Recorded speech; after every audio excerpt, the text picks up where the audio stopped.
Mesdames, Messieurs, tous autant que nous sommes, nous avons nos croyances. Nous avons donc nos religions que nous pratiquons. Que ce soit des religions ancestrales dites endogènes ou des religions judéo-chrétiennes ou même de l'islam, toutes ces religions sont caractérisées par des pratiques. Mais de jour en jour et certainement également de nos jours beaucoup plus, on remarque certaines pratiques sur lesquelles on se pose des questions. On utilise des choses, des objets, on fait des pratiques qui parfois conduisent certaines personnes à la mort. Est-ce vraiment la religion ou la foi ou la croyance qui dicte tout ceci? Nous allons en parler justement avec nos invités déjà sur ce plateau. Nos invités sont déjà là, comme vous l'avez dit, Alain Sochoumen. Ce matin, nous sommes avec Monsieur Flavien Malumba, il est pasteur. En face de lui, Rounogan Aïnarin, chef de culte traditionnel. Et puis au téléphone, nous serons avec Madame Karen Gaé, elle est sociologue des religions. Merci, Madame Akweronou. Mesdames, Messieurs, donc le décor est planté. Alors, Rounogan, on va commencer directement avec vous. On sait que la religion endogène est comme, disons, est gouvernée comme toute autre religion par des codes et par des pratiques qui ne sont pas laissées à la portée de tout le monde. Sauf qu'aujourd'hui, principalement sur les réseaux sociaux, tout le monde devient consultant. On fait même des consultations de foi en direct. On donne des recettes sans qu'on sache si c'est bon ou pas. Alors, toutes ces pratiques, d'où viennent-elles? Je vous remercie. Je salue les téléspectateurs, je salue le plateau, tous les techniciens et merci. Je salue aussi mon ami pasteur qui est avec moi ce matin. Et en fait, cette prolifération dont vous parlez, c'est un phénomène auquel nous assistons et qui peut-être, à mon avis, serait dû au fait que nous sommes dans un pays où il n'y a pas une législation qui organise le monde des cultes traditionnels. C'est-à-dire que jusqu'à ce jour, l'État béninois n'a pas pu légiférer sur la pratique des cultes endogènes dans notre pays. C'est ça qui crée cette floraison d'individus qui, de part et d'autre, chacun essaie de se proclamer. Parce qu'on ne peut pas se lever un matin et devenir pratiquant ou responsable de culte endogène. Il y a un parcours à faire. Il y a, après ce parcours-là, il faut une confirmation du fait que l'intéressé maîtrise les connaissances et qu'il est capable de diriger, qu'on peut lui confier une communauté.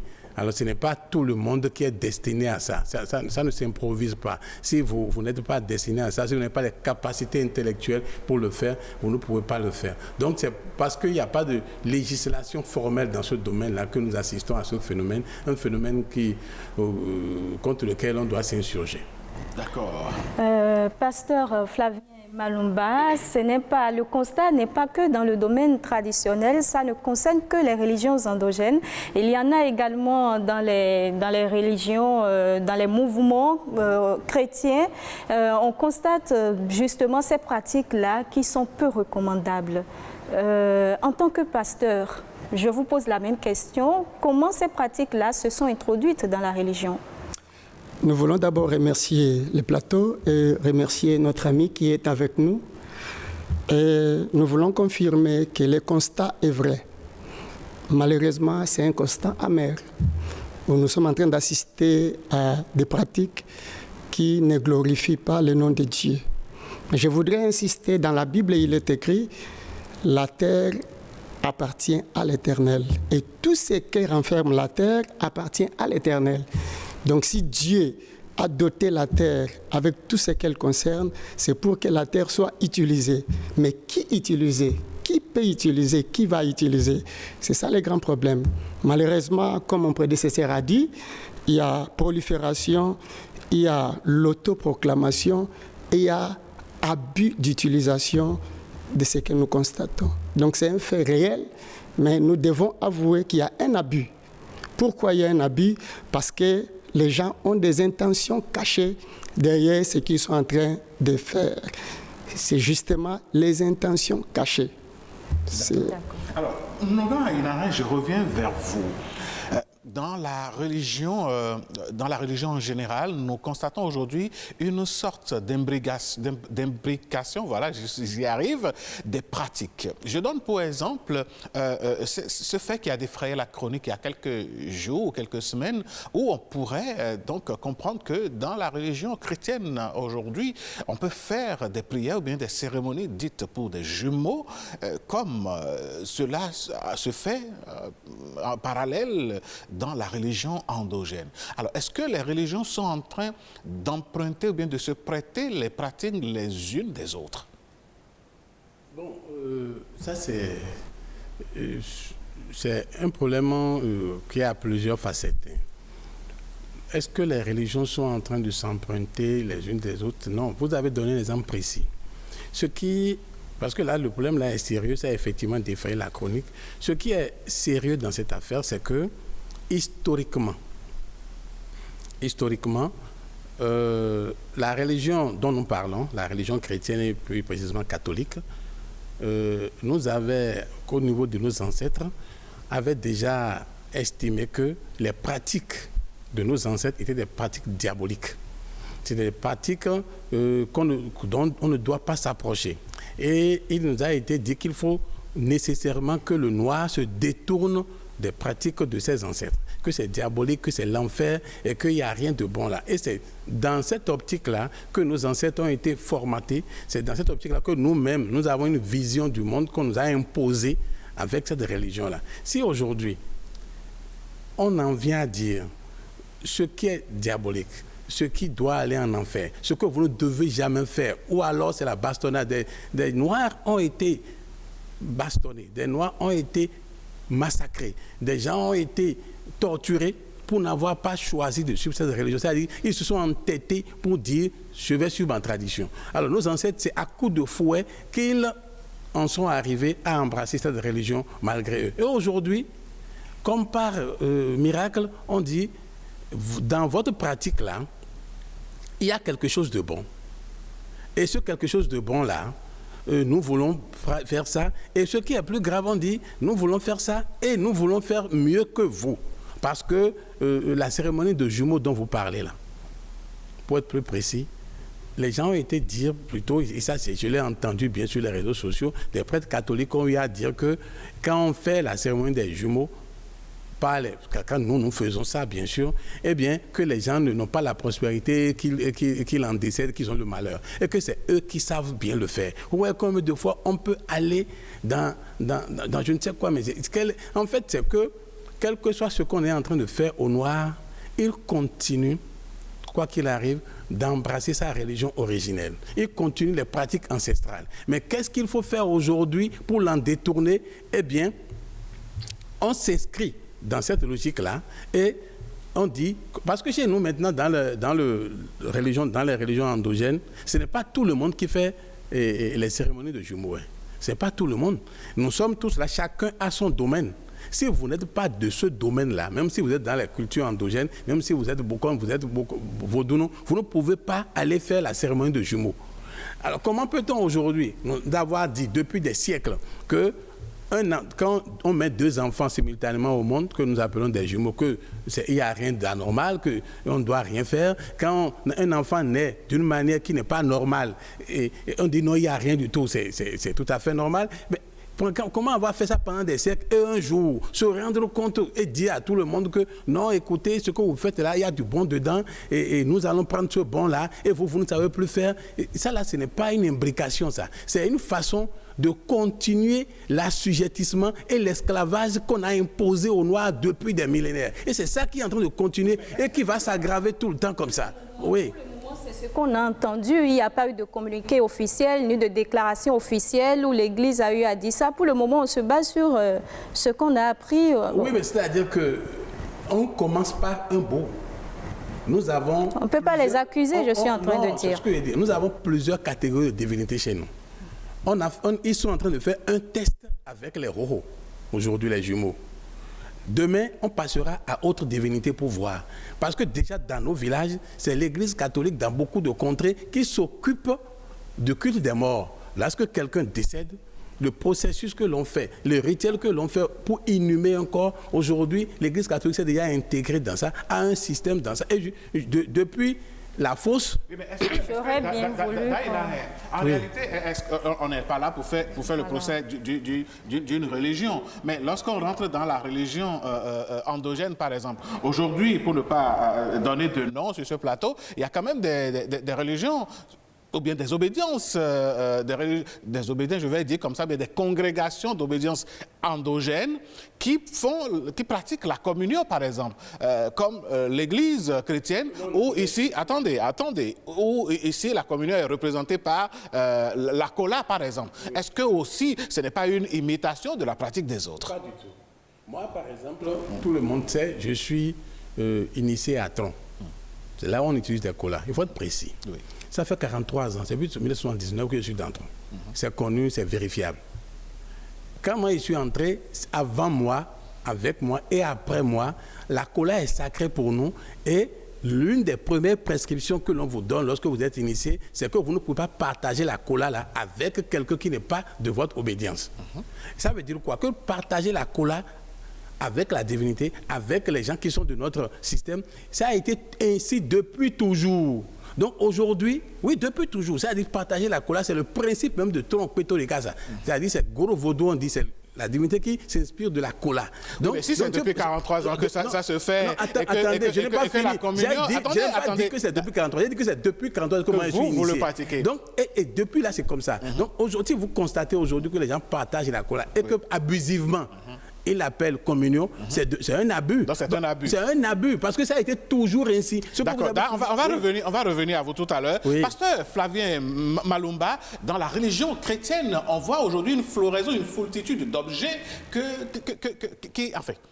dans lesquels les gens semblent mettre leur foi. Si ce n'est pas du sel, c'est de l'huile. Si ce n'est pas de l'huile, c'est du sable, c'est des encens, c'est même des tissus de différentes couleurs, tissus qu'on retrouve également dans les religions endogènes. Alors, est-ce que bibliquement tout ceci tient la route? Voilà, une grande question. Bibliquement, est-ce que cela tient la route? La Bible, c'est ce que les chrétiens suivent. Et le chrétien qui n'est pas dans la Bible, il est hors de la Bible. J'ai commencé par dire dans Somme 24, verset 1, Dieu dit que la terre renferme tout. Et Dieu parle des habitants de la terre, c'est pour Dieu. Mais la pratique aujourd'hui, est-ce qu'elle est d'une inspiration divine? C'est lui qui est en train de travailler. Est-ce qu'il a été inspiré par Dieu ou bien il est en train de copier parce qu'il a vu que ça marche quelque part? Ça, c'est la grande question. C'est lui qui est en train d'utiliser les tissus. Est-ce qu'il a vu ça dans la Bible? Est-ce que Dieu lui a dit d'utiliser les tissus? Ou bien parce qu'il a vu ça marche quelque part et lui aussi veut que ça marche chez lui et il est en train de copier? Ça, c'est du suivisme. Mais les chrétiens qui veulent marcher selon la Bible, il sait ce qu'il faut faire et ce qu'il ne doit pas faire. Les chrétiens d'aujourd'hui, entre griffes, qui se disent chrétiens, et qui sont en train de pratiquer ces choses-là. J'ai dit tout à l'heure, c'est une question d'intérêt. Ils savent pourquoi ils sont en train de pratiquer ce genre de choses. Et on ne peut pas les refuser ça, parce que l'homme évolue dans la société. L'homme vit dans le diffusionnisme. Quand il voit quelqu'un faire et qu'il peut marcher avec lui, l'homme peut copier. L'homme peut copier. Je m'inscris en faux en disant que les Blancs ont dit que la religion chrétienne, bien la religion noire, elle est diabolique. Nulle part dans la Bible. Vous verrez nulle part dans la Bible qu'on a dit que la tradition africaine est des sorciers. Nulle part. Il n'y a aucun verset biblique qui a appelé que la tradition africaine, elle est démoniaque. Nulle part. C'est les hommes qui ont traduit. C'est des hommes qui avaient mal compris la tradition africaine, qui continue d'appeler la tradition africaine jusqu'à aujourd'hui qu'elle est sorcière. Mais parlant de la tradition, les langues que nous parlons, est-ce que ce n'est pas de la tradition? Les fonds, par exemple, ce n'est pas de la tradition. Les chrétiens ne parlent pas fond, ils parlent fond. Les mina, ce n'est pas de la tradition, c'est de la tradition. Mais ils parlent les mina. La Bible n'a pas interdit les langues. Et pourquoi la Bible doit interdire quelqu'un qui a reçu de ses parents la connaissance de savoir que la plante là fait ci, l'arbre là fait ça. La Bible n'a pas interdit ça. Mais c'est les usages, les motifs, les intérêts derrière lesquels les gens sont en train de courir qui jouent les sales tours à l'Église aujourd'hui. Donc, si vous voyez un chrétien ou un soi-disant pratiquant de la Bible en train d'utiliser les choses pareilles, posez-lui la question de vous présenter les bases bibliques de son utilisation. Bien sûr, vous avez dit tout à l'heure, il y a des intérêts autour de ces pratiques-là que ces dirigeants-là sont en train de voir derrière ces pratiques. Mais les victimes, ce sont les fidèles. La plupart des fidèles qui se retrouvent dans ces cas de schéma, comment le fidèle peut-il détecter la manipulation? À partir de quand commence la manipulation? Et en tant que fidèle, comment éviter d'être victime de ces pratiques-là? La Bible, dans le livre des Actes des Apôtres, parle clairement des chrétiens de Bérée. Qui sont ces chrétiens-là? Ils étaient des chrétiens sages, des chrétiens intelligents. Quand on leur dit quelque chose, ils vérifient. Est-ce que ce qu'on nous dit, c'est la vérité? Est-ce que ce qu'on nous dit, c'est vrai? J'ai toujours la tendance de poser une question. Toutes les pratiques que nous faisons, utilisation des sels, la finalité, c'est quoi? Est-ce que la personne sur qui les sels a été utilisé, il a été guéri? La personne sur qui l'huile a été utilisée, est-ce qu'il a été guéri? Mais regardez, si c'est une inspiration divine, il y a toujours meilleur résultat. Si c'est une inspiration venant de Dieu, je reviens à la Bible. Là où Jésus a utilisé les sables pour mettre dans les yeux de l'aveugle, qu'est-ce qui s'est passé après? L'aveugle a été guéri. Mais aujourd'hui, quand nous utilisons ces choses-là, la finalité, c'est quoi? Donc les chrétiens qui est en face de ces choses-là, la Bible dit de vérifier.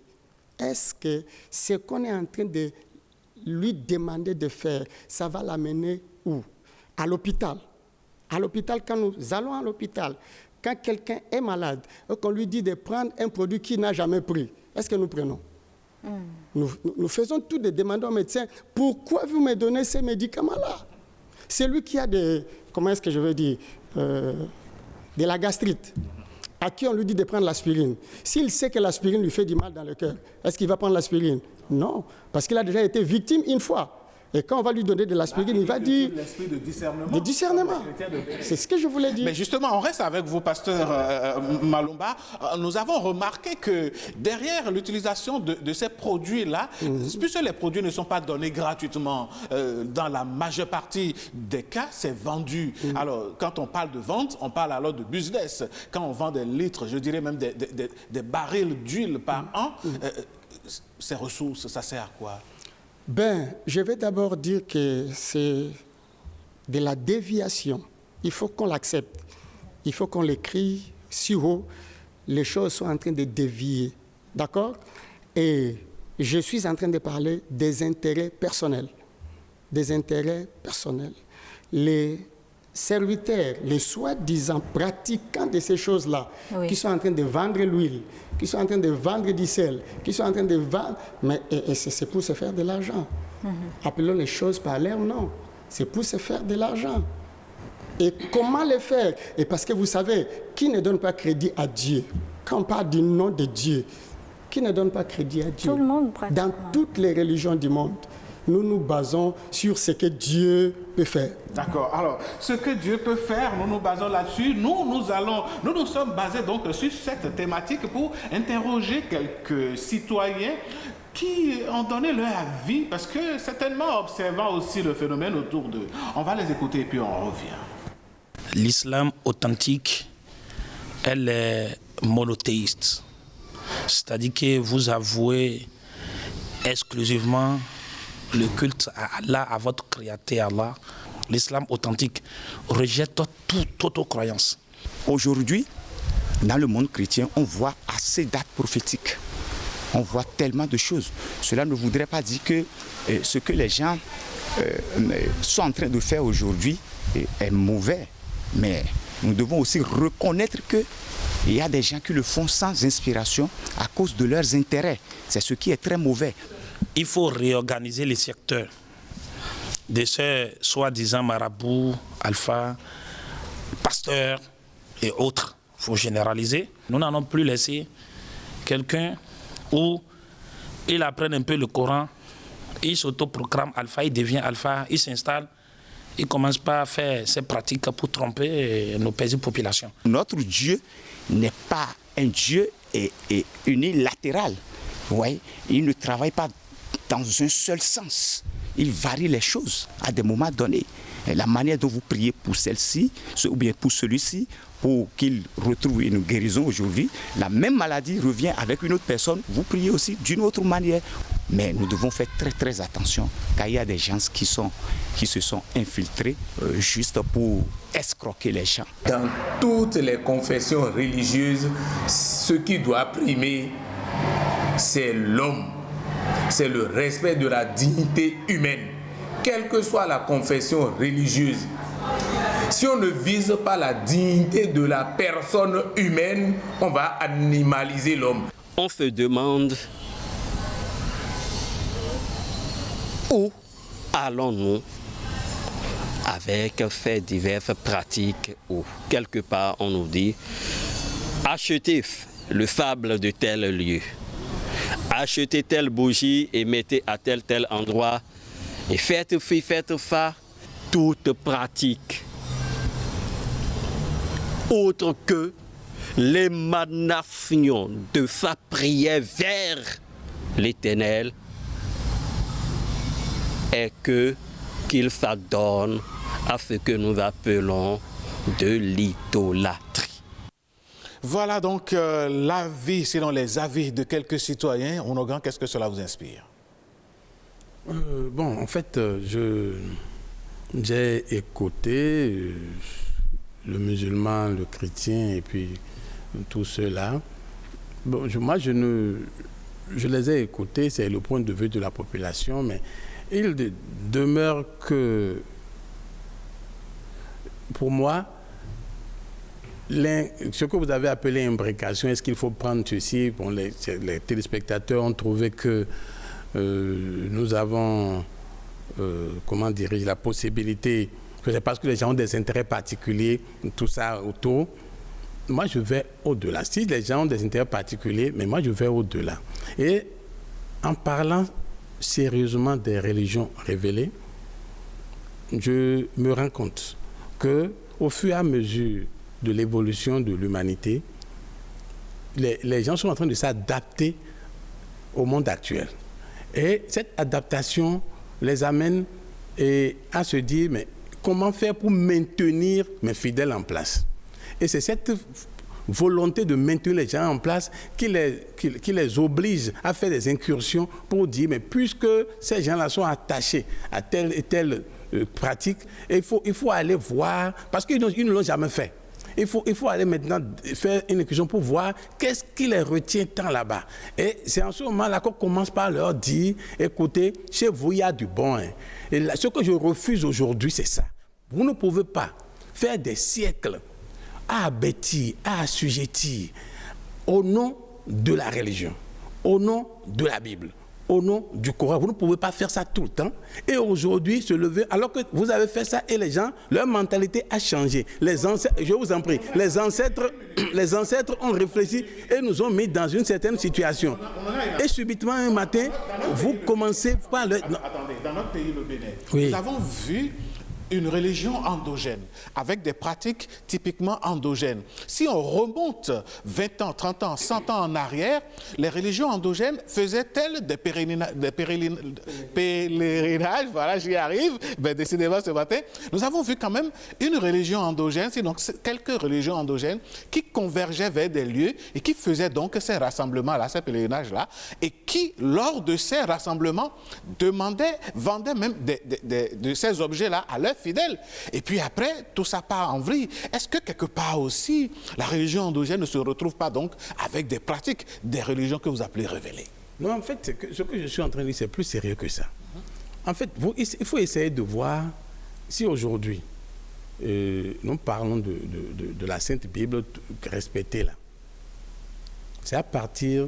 Il y a l'Église chrétienne qui a institué à un moment donné la Bible. L'Église originelle continue. À un moment donné, des gens sont désolidarisés de cette ligne-là. Et c'est ça qui fait le problème aujourd'hui. Et ceux-là se disent, nous ne reconnaissons plus à travers votre pratique, mais nous tenons toujours à respecter la Bible et ce qui y est écrit. Et ceux qui sont les originaux et qui ont amené ça, c'est dans une visée donnée, c'est dans un but donné. Et ce but-là, nous ne devons pas perdre de but. Dans quelle vision avait-on commencé ce christianisme-là? Et c'est dans cet objectif-là que nous ne devons pas oublier. Parce que ceux qui aujourd'hui disent, mais écoutez, c'est parce que ces gens ont des intérêts, c'est parce qu'ils ont mal lu la parole de Dieu, c'est parce qu'ils l'ont mal appliqué que c'est comme ça.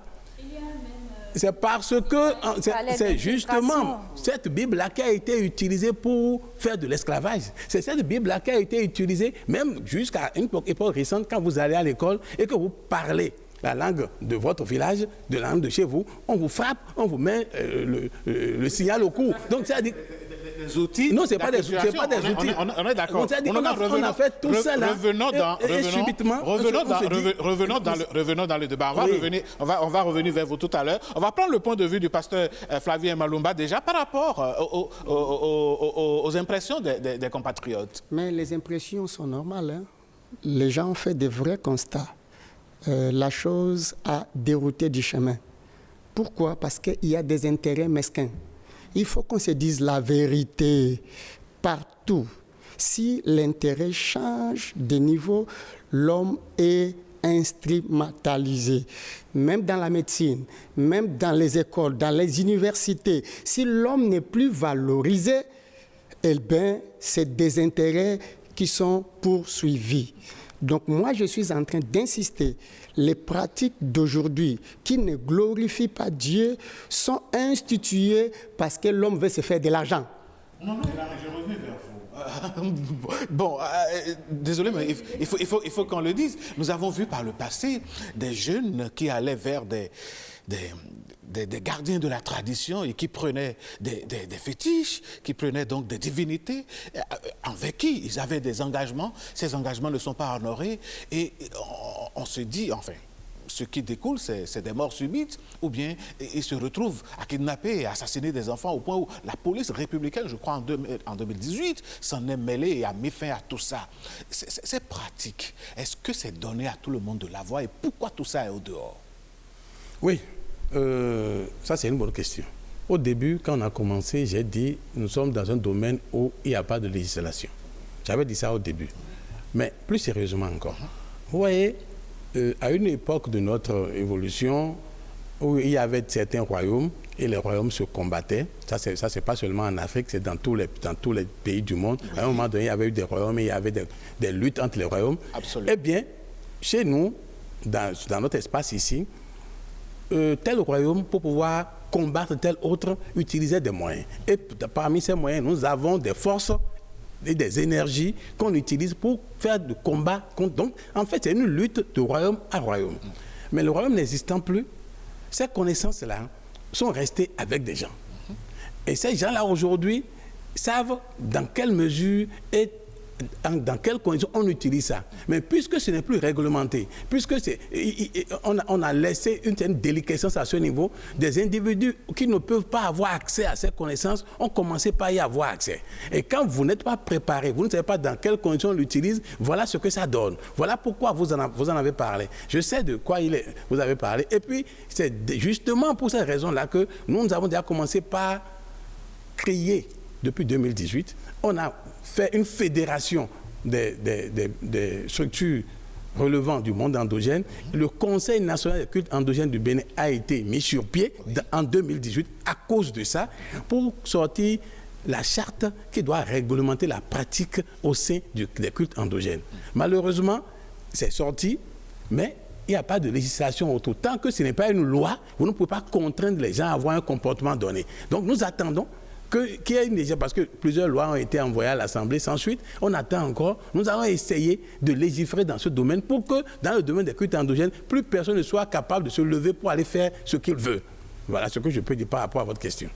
Pasteur Flavien Malumba, on ne peut pas énumérer toutes les pratiques ici, les pratiques dont il s'agit ici, mais on constate des femmes qui abandonnent leur foyer, des familles disloquées, où la haine a fait son nid, tout simplement parce qu'un pasteur aurait dit « ta maman est sorcière, oui, ta sœur, il ne faut pas la fréquenter ». Et aujourd'hui, j'en connais, il y en a qui existent. Votre avis par rapport à ces choses-là? Ce genre de dénonciation, ce n'est pas seulement les pasteurs qui le font. c'est partout ailleurs. Il y a aussi des féticheurs qui ont pointé des doigts certains parents pour dire que ton papa est sorcier, ta maman est sorcière, abandonné. En fait, c'est une question d'intérêt. Si on veut trouver assez d'intérêt, on criminalise. On pousse l'autre à haïr son prochain pour devenir son esclave. Mais dans ma Bible, si vous lisez Deutéronome chapitre 30, à partir du verset 19, Dieu met l'homme en face de sa responsabilité. Dieu dit quoi? Il dit, je mets devant toi la mort et la vie, la bénédiction et la malédiction. Et il dit quoi? Je prends à témoin contre toi les ciels et la terre. Et il demande à l'homme de choisir. Il dit, choisis la vie. Et cette vie, c'est une question de choix. Vous voyez? Et les manipulateurs, qu'est-ce qu'ils font? S'il veut te faire choisir, il va te pousser dans son sens. Il va accuser ton père, il va accuser ta mère parce qu'il veut te gagner. Mais Dieu n'est pas venu faire ça. Jésus n'est pas venu faire ça. Jésus est venu rassembler. Jésus est venu construire. Je vais finir. La Bible dit, c'est Dieu qui parle à Jérémie. Jérémie était encore très enfant, très jeune. Il ne connaissait rien. Mais Dieu est parti lui dire, Jérémie, avant que tu ne sois né, quand tu étais encore dans le ventre de ta maman, je savais déjà ce que tu devrais faire. Mais qu'est-ce que Dieu dit à Jérémie? Il dit, je mets ma parole dans ta bouche. Et cette parole avait quelle mission? C'est pour aller construire, c'est pour aller démolir, c'est pour aller arranger. Dans la vie, si vous voulez construire, vous devrez faire des choix. Il faut identifier ce qui n'est pas bien, les éliminer et embrasser ce qui est bon. Ici, si moi je suis en train d'intervenir, c'est pour dénoncer justement ce qui est mauvais, les mauvaises pratiques qui sont en train de se faire au nom de Dieu.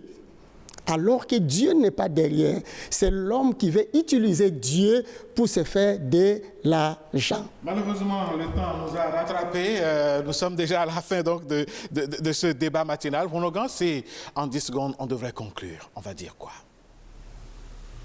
Bon, je vais commencer par dire que j'ai été surpris par le temps et puis de ce que... Notre chef d'émission nous a dit que nous avons bouclé le temps. D'accord, donc je voudrais dire que dialogue interreligieux, peut-être, c'est absolument vital. Vous m'avez donné 10 secondes. D'accord. Allez-y. Donc, peut-être. Oui. Mais nous ne devons pas oublier que les mentalités que nous traînons aujourd'hui, le refus de soi, le fait que nous avons honte de nous-mêmes, le fait que le noir aujourd'hui n'est pas fier d'être noir est lié à quel phénomène? Pourquoi il est comme ça? Il faut qu'on se pose cette question-là. Pourquoi le noir n'est pas fier d'être noir? Et ça, si on arrive à répondre à cette question-là, eh bien, on aurait fait un grand pas. Merci beaucoup.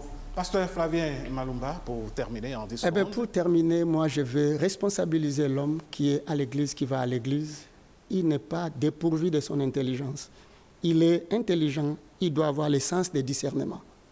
Mesdames, Messieurs, le sens de discernement, le mot est sorti. Nous allons toujours le répéter par ici. Notre rôle n'est pas de vous donner des leçons. Ce n'est d'ailleurs pas notre vocation. C'est justement pour nous d'attirer votre attention sur un certain nombre de choses. Revoyez votre vie, revoyez votre foyer, revoyez votre famille. Quelle place votre vie a quand vous donnez toute la place à la religion? Les pratiques religieuses, qu'est-ce que cela vous a apporté de bien? Chacun fera le bilan à son niveau et prendra la décision qui s'impose.